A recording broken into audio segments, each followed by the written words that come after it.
Saint Padre Pio was born Francesco Forgione in the small town of Pietrasino, Italy, in May 25th of 1887. From the start, it was evident that young Forgione was a very pious individual. When he was only 10 years old, he told his parents that he wanted to be a friar with a beard, after witnessing a Capuchin friar canvassing around town.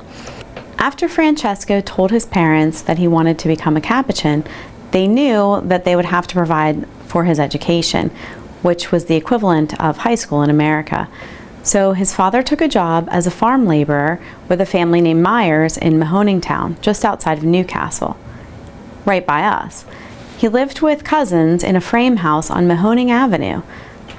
He returned to his family in 1903, around the time that the younger Forgione entered the Order of Friars Minor Capuchin and took the name of Pio in honor of the patron saint of his town. On August 10, 1910, Pio finally took up the mantle of Padre and was ordained. He celebrated his first Mass 4 days later. In less than a month, the stigmata, or the wounds of Christ, appeared on his body. Wanting to suffer for Christ, but in a way that would not be visible, Padre Pio prayed that the stigmata would leave him, and so they did. In August 1917, Padre Pio was inducted into the military as a member of the Italian Medical Corps. During his service, he was very unhappy and sick. Even though he was admitted into the hospital 2 months into his service, he was not discharged until March of 1918. During the month of July that year, Pope Benedict XV requested all to pray for the end of the war. Padre Pio offered himself up for the end of the war.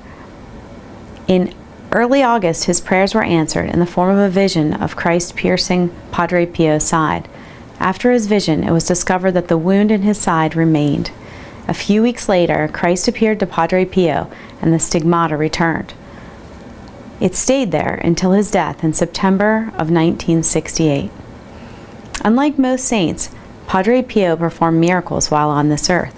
His miracles included bilocation, which is the ability to appear in more than one location at one time; true confession, which is the ability to know the sins of a person receiving the sacrament of confession before the person tells the priest of their sins; Saint Padre Pio, patron of adolescents and stress relief, pray for us.